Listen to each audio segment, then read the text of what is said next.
Insightful podcasts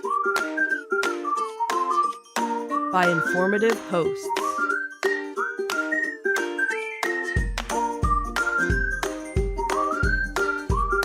Insights into Things, a podcast network.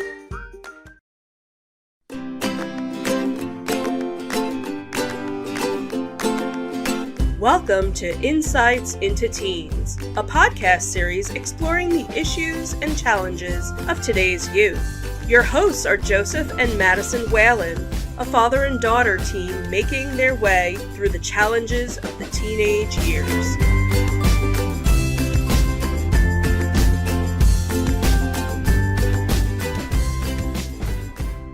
Welcome to Insights into Teens. This is episode 120, Dealing with Disappointment. I'm your host, Joseph Whalen, and my sensitive and understanding co-host, Madison. Hi, everyone. How you doing today, Maddie? All right. How about you? I'm doing okay. Anything exciting this week? I'm in my week of band camp. So how's that been going?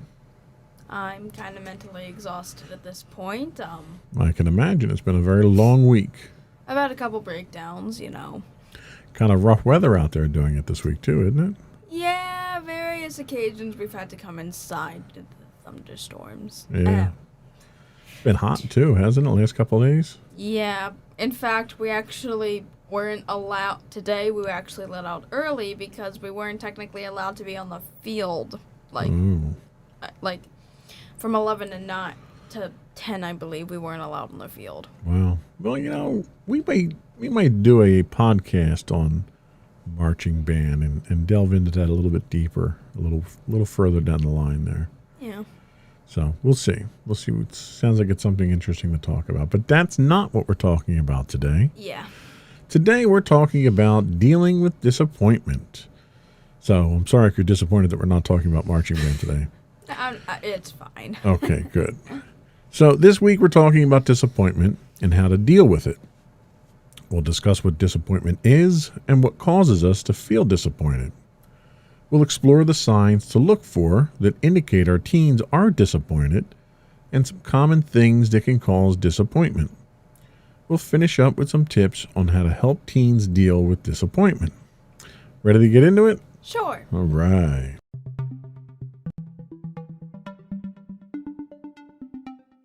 So what is disappointment? So this definition comes from a website we've used a few times called psychologytoday.com.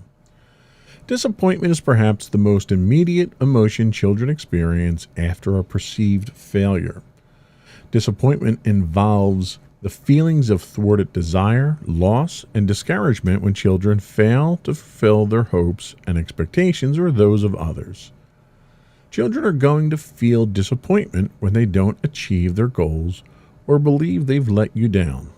Disappointment is a natural response to failure, but some children react to their disappointment in ways that increase the likelihood of more failure and disappointment. These children who are faced with disappointment reduce their effort, give up easily, or quit altogether. This reaction to disappointment can cause them to feel incompetent and inadequate, which, if persistent, will lower their self-esteem and will definitely prevent them from achieving their future goals. Though some disappointment following failure is normal, children who are hit hard by disappointment mope around the house, look demoralized, and feel sorry for themselves for far longer than they should. So let me ask you, I'm assuming at some point in time you felt disappointment, right? Yeah, it's pretty much a natural emotion at this point, so yeah. And can you give us an example of how you dealt with it?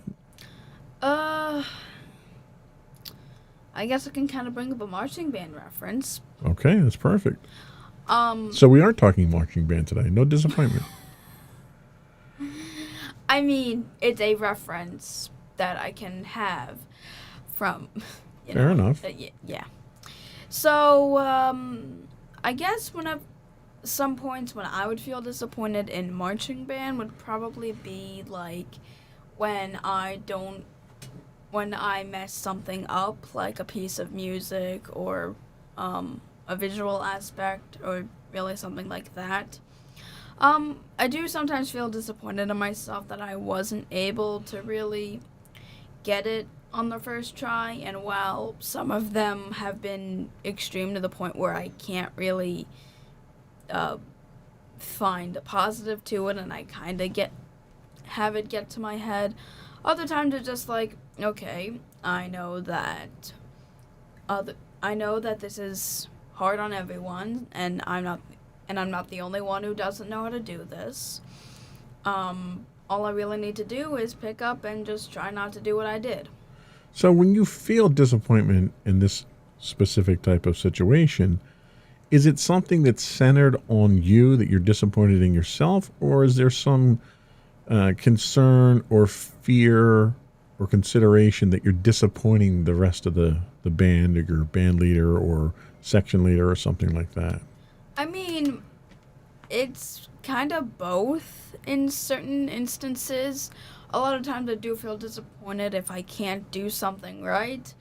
But then on top of that, individually, if I mess something up, I feel like I'm going to mess the entire show up because we all have individual parts, and for the most part, no one has the same part. So if I mess something up, then I feel like the whole form's going to be messy, and the show's basically going to not be as polished as we were hoping. Yeah, and performing arts is very difficult when it comes to that, especially when you're doing something that's unique. In high school, I was in choir myself, but it was a group chorus, and I was never expected to do solos. I think if I was, I probably would have freaked out and not done very well. I can sing in so much as I can make relatively in-tune noises with my voice, but I was never someone who could get up in front of a crowd and do it solo. So in that situation, I kind of got lost in the crowd there. So if I did bad or I missed a note or something like that, my voice wasn't pronounced enough to have really brought the crowd down. However, in a situation like yours where you're playing a unique part, or one of maybe 2 or 3 parts, it's noticeable, especially when you're visually out there doing it. What do you do to combat that kind of anxiety or worry when maybe you have a stumble or you miss a note or something like that? How do you deal with that?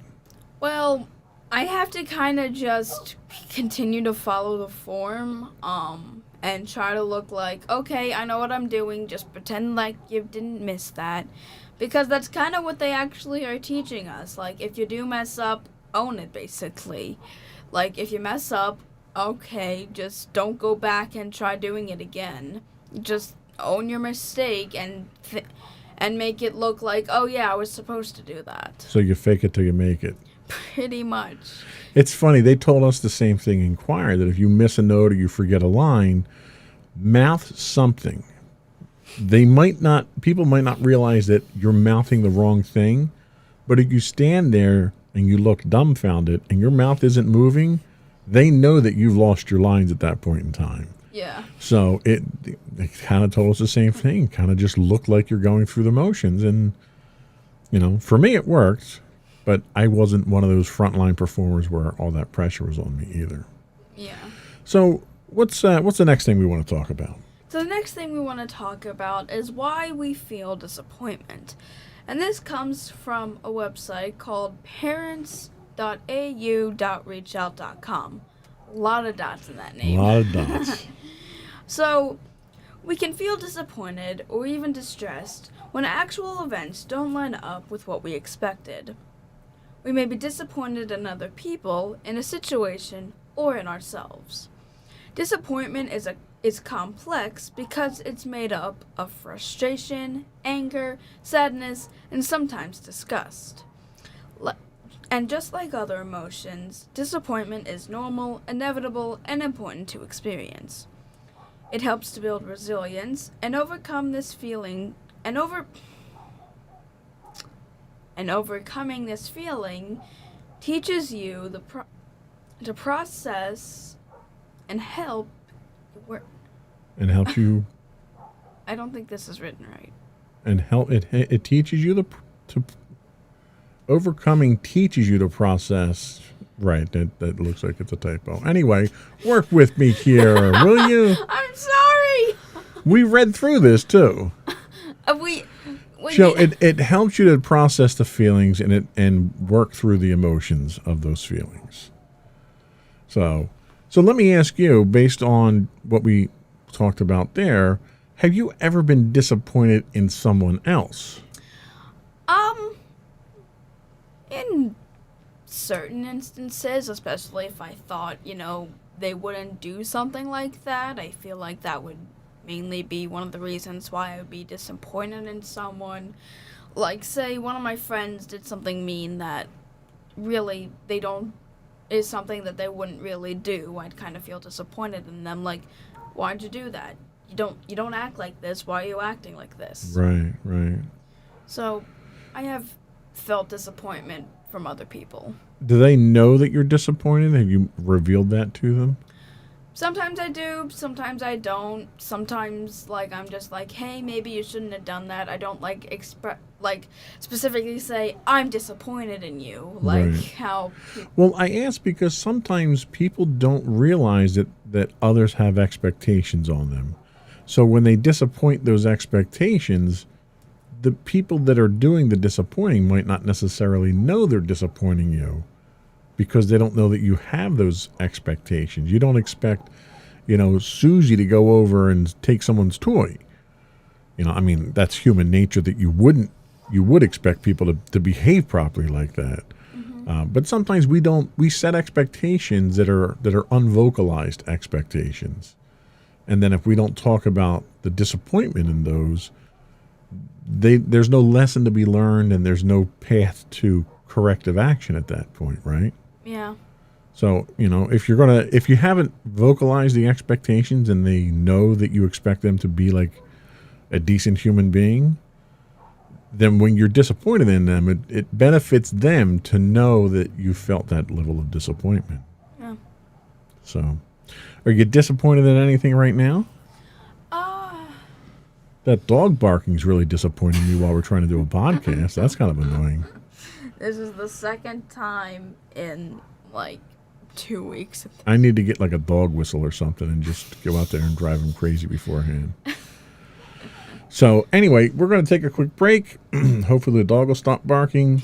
And we're going to come back and talk about how to identify disappointment in teens. We'll be right back.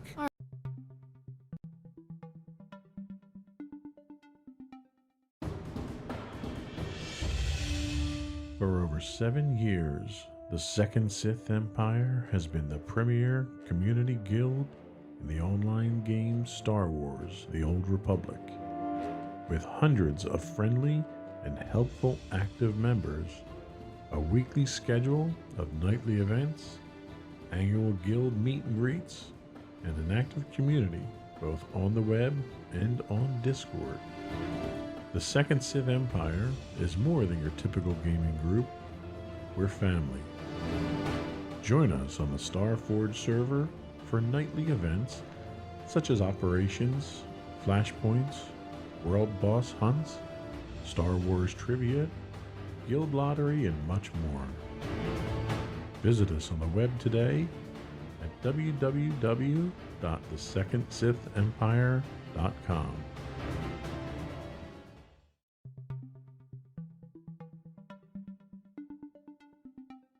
Welcome back to Insights into Teens. Today we're talking about disappointment. And now that we've discussed what disappointment is and why we feel disappointment, now we're going to talk about how to identify disappointment in teens. So some of the signs to look for in your teen for disappointment include that they've indicated that they feel let down, they've become withdrawn or pessimistic, they're upset that things aren't perfect, or probably one of the worst signs to the point where you definitely need to intervene, they're using drugs or alcohol. Yeah, that's pretty bad when you get to that point. But let's take a second and actually talk about a couple of these. So, feeling let down, a lot of times, unless you're very observant or they're very let down, it's really hard to tell when they're feeling let down unless you're having regular discussions with them. Yeah. So having that open line of communication is always helpful, having them feel comfortable coming to talk to you. When you feel let down, do you vocalize it very well, or is that something you internalize? Sometimes I internalize it. Sometimes I do try letting other people know. Typically, if I'm around people I know will help me, if I do feel disappointed, I'll let it out. If I'm around people who I don't really feel know me that well, I probably would just kind of internalize it. Right. So feeling withdrawn or becoming withdrawn and pessimistic, those are pretty much more visual, where you can pick up on it if you stop talking or you spend more time in your room. Are these things that symptoms that you've exhibited when you've been disappointed? A lot of times when I am disappointed, I do become pretty pessimistic, and I'm kind of negative whenever I am disappointed. So I would probably say that I would probably exemplify the pessimistic side. So the next one is one that obviously, we've talked about on the show before, and that's when you get upset that things aren't perfect. And specifically, I'm referring obviously to your academics, where your academic grades are oftentimes about as perfect as I, as a parent, have a right to expect. But you may get an A, but it's a 95. Yeah. And that's something that you feel disappointed in because of the expectations that you put on yourself. Yeah. So, and clearly you're very outwardly facing when you're upset about stuff like that. Yeah. So that's something that mommy and daddy have picked up on numerous times in the past. And usually when we see that, we try to intervene. We try to find out what's bothering you. And we do try to focus on the positives. Do you find that to be at all helpful? Does it help you to deal with that level of disappointment? It does. And unfortunately, my expectations for myself are they're slowly going down, but they're still to the point where they're a lot higher than yours. Right. And we don't want you to lower your expectations. We just want you to have realistic expectations. Yeah. So using drugs and alcohol, obviously, thankfully, this isn't a problem for us at this point in time. Yep. But it's definitely something that's worth keeping an eye on, because a lot of times when teens turn to substance abuse to deal with these things, they're doing it in secret. They're not doing drugs in front of their parents. They're not getting drunk in front of their parents. They're doing it out of eye shot of their parents. So for parents who notice a decrease in the amount of time that their teen is spending with them, that's something where you probably want to be a little bit more diligent to keep an eye on. Unless, they're in marching band and they spend 12-hour days. Right. And we know where you're at there, and we know that you're safe and you're with friends and yeah, proper adult supervision. So yeah. What's the next thing we have? Now we have some things to look for. So the first thing is change in sleeping patterns. Are they getting 8 hours of sleep daily? But I mean, who gets 8 hours of sleep? I think it would be better to phrase it as, are they getting enough sleep? That's probably fair. I don't really know too many people that sleep for 8 hours. Unless you're a cat. Unless you're a cat. You sleep for 18 hours. Yeah. Next up is to look for a change in behavior. Are they more easily irritable or exhibit a lack of energy? That was a question. Also, a change in activity patterns. Are they engaging less with family members or staying alone in their room more?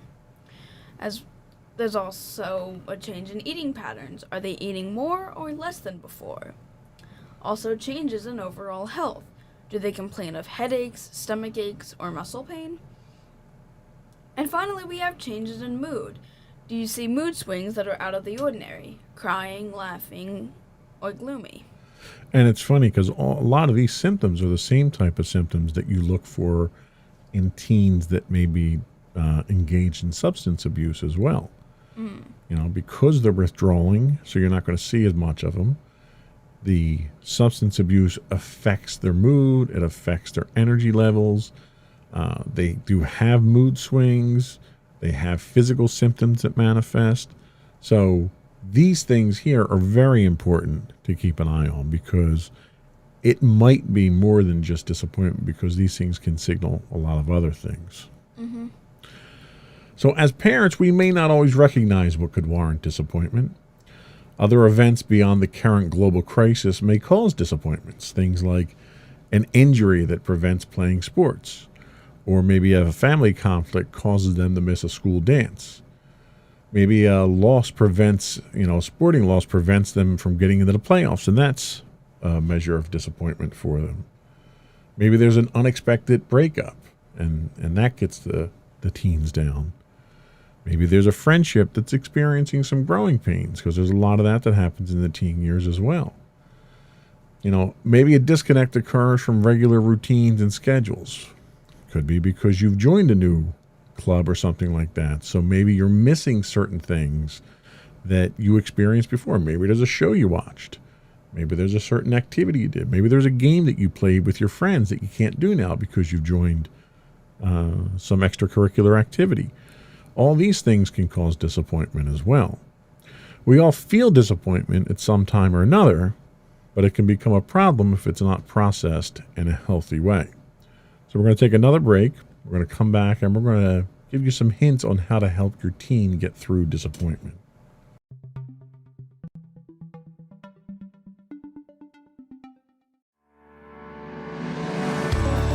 Insights into Entertainment, a podcast series taking a deeper look into entertainment and media.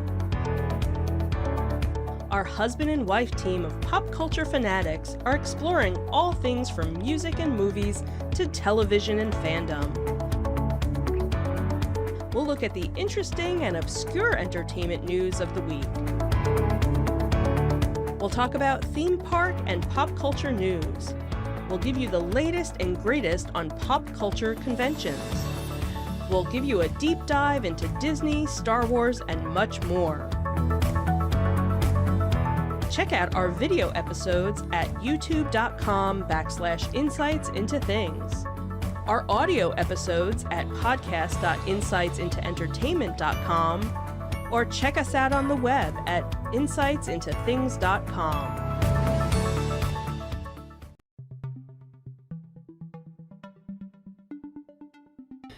Welcome back to Insights into Teens. Today we are talking about dealing with disappointment. And now we're going to talk about how to help your teen get through disappointment. So the first thing we have here is to help them to have realistic expectations of themselves. If your teen's expectations of themselves are too high or unrealistic, they will be unlikely to meet them. Talking to your teen about where their expectations come from can help them develop a healthier relationship with the standards they set for themselves. Maybe they're getting good grades, but they still feel disappointed in themselves. I somehow feel targeted here. I can't imagine why. Help them appreciate what they are achieving as opposed to what they aren't. Speaking about their strengths and having a positive approach will show them that no matter what, they should be proud of themselves. And let's face it, this is a struggle that we have consistently with you. And it's a good struggle to have. The fact that you're achieving as much as you are, but you want to achieve more, is a good thing. There's no way of referring to you as an underachiever or anything like that. But when you set goals that are too high that you can't meet because they're unrealistic, it's probably not healthy. Yeah.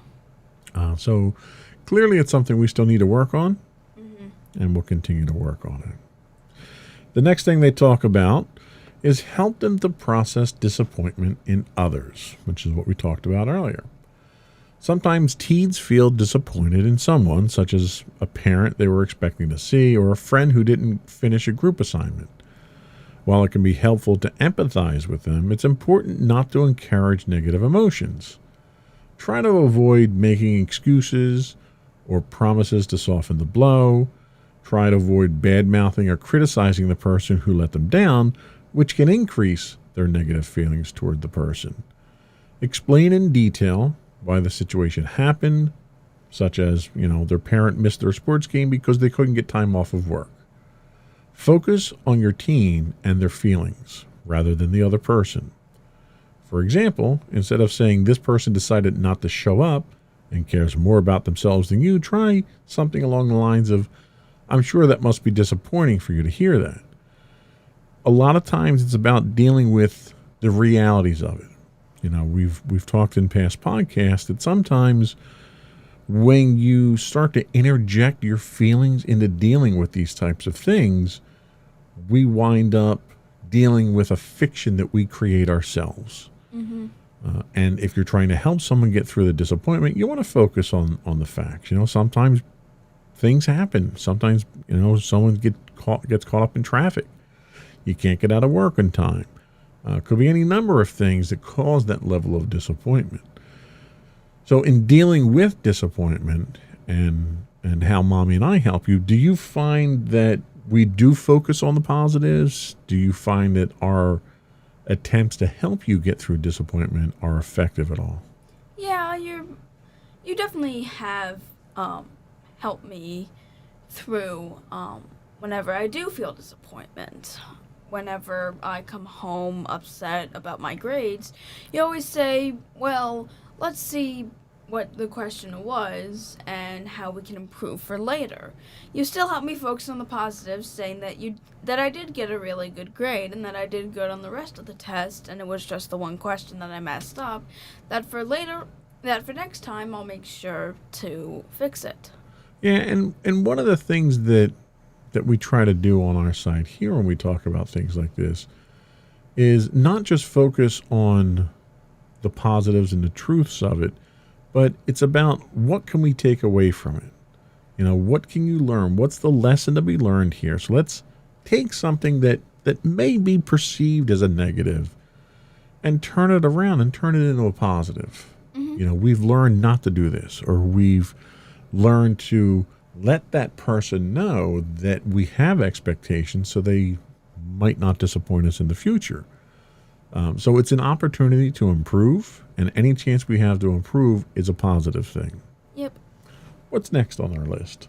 Next up, we have encourage positive activities.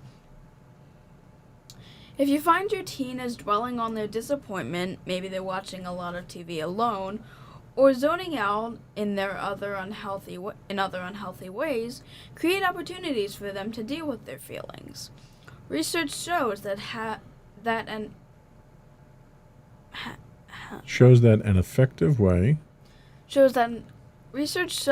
effective way to do this is to involve them in activities they enjoy.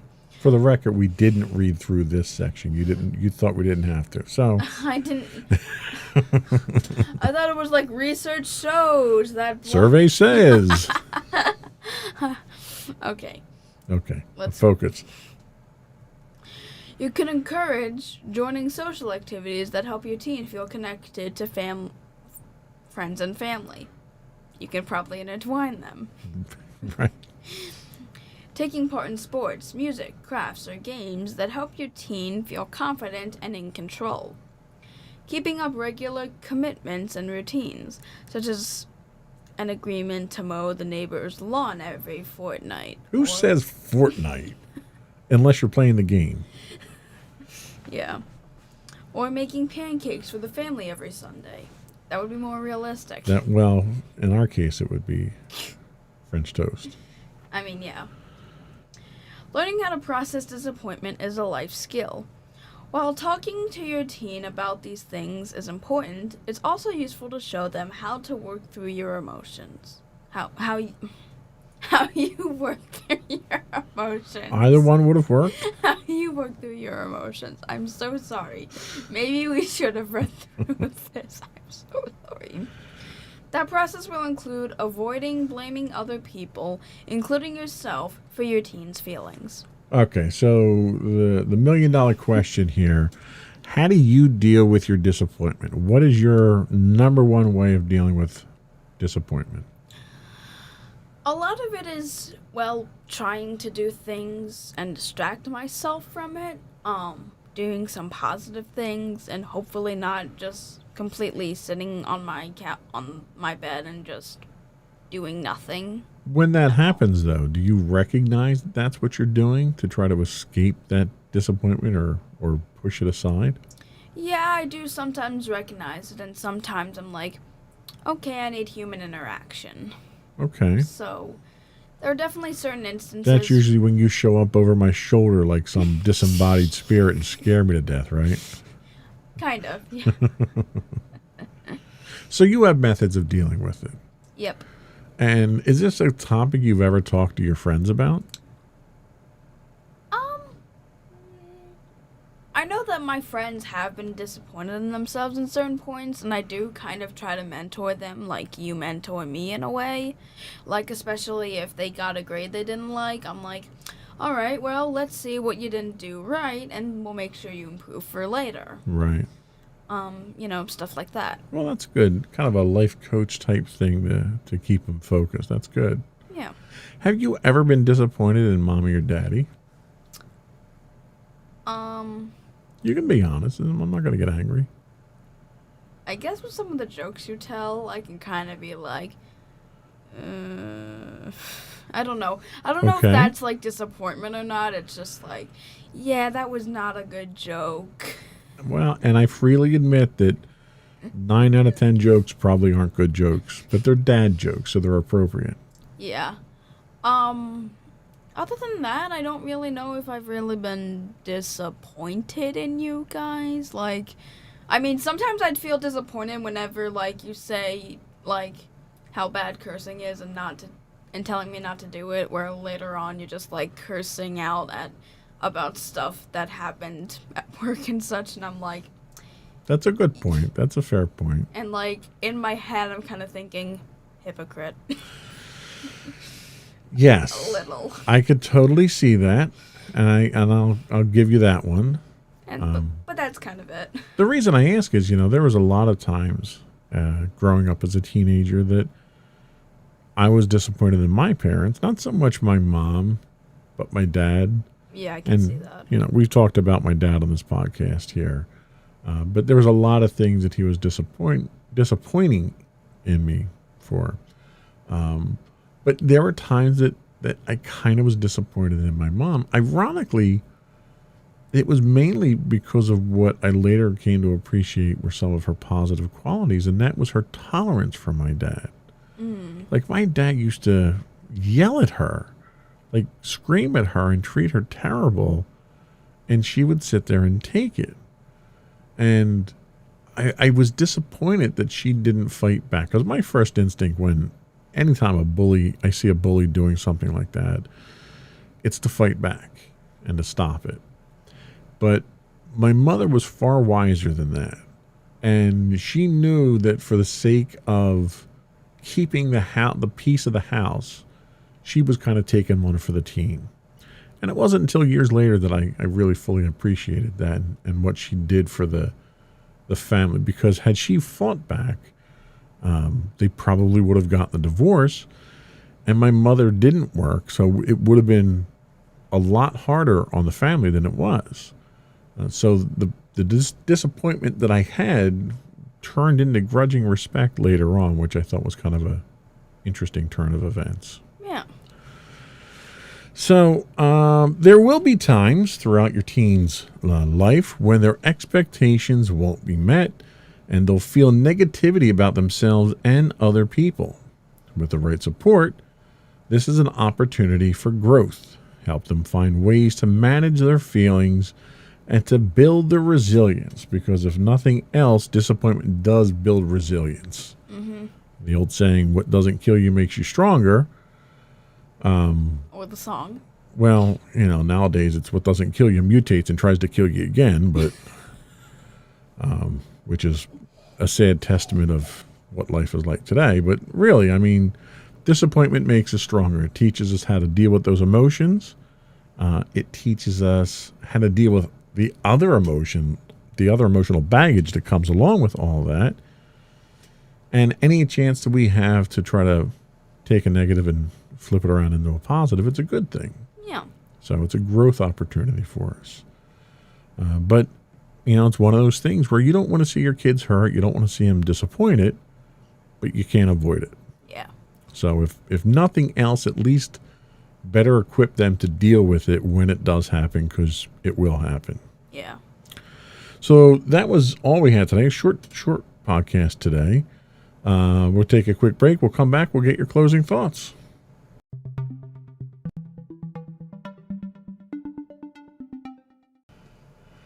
Go ahead with your closing thoughts. Alrighty, so to everyone out there, I just wanted to say that disappointment, like pretty much every emotion, is inevitable and is something that, well, can't be avoided, but should be something that isn't also feared.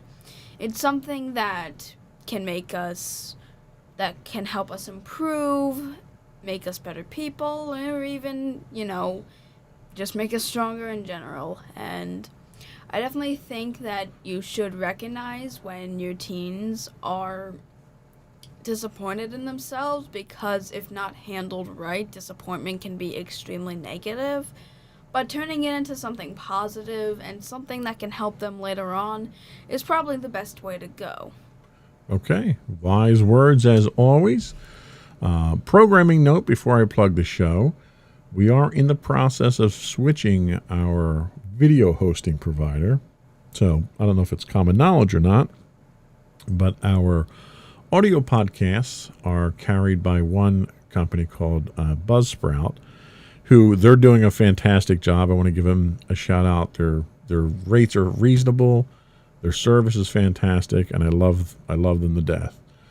Our video feed was being carried, currently still is technically being carried by Castos, and they were okay. I was satisfied with their service right up until they gave me a notification that they're doubling our monthly cost, which, being a nonprofit or a no profit or a really deep in the red podcast as far as expense goes, I can't afford to pay that double that cost.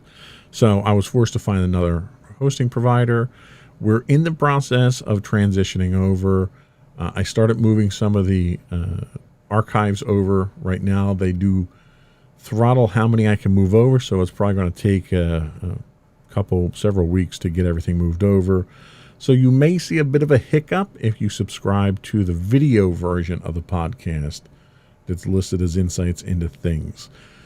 We didn't go away. We're not going away. We're just switching hosting providers, and we'll be back up and running. Everything will be running fine in a few weeks. So don't panic.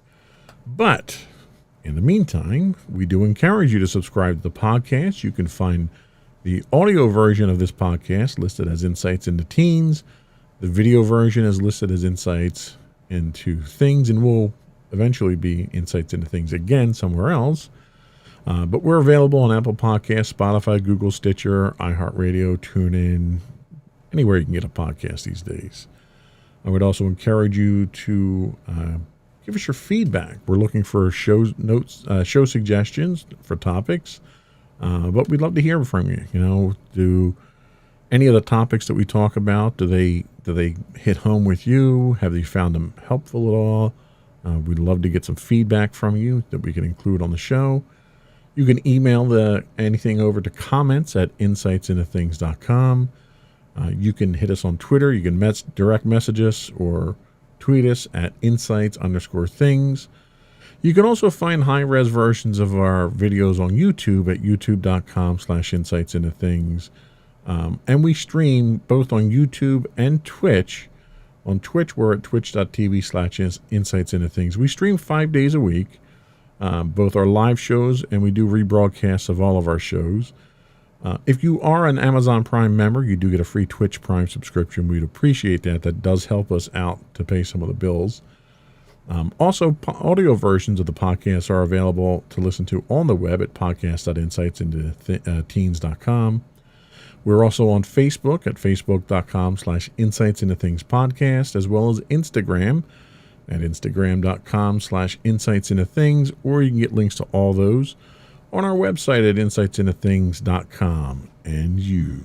And don't forget to check out our other two podcasts, Insights into Entertainment, hosted by you and Mommy, And Into Tomorrow, our monthly podcast hosted by you and my brother Sam. Outstanding. And I think that's it. Another one in the books. Bye, everyone. Bye.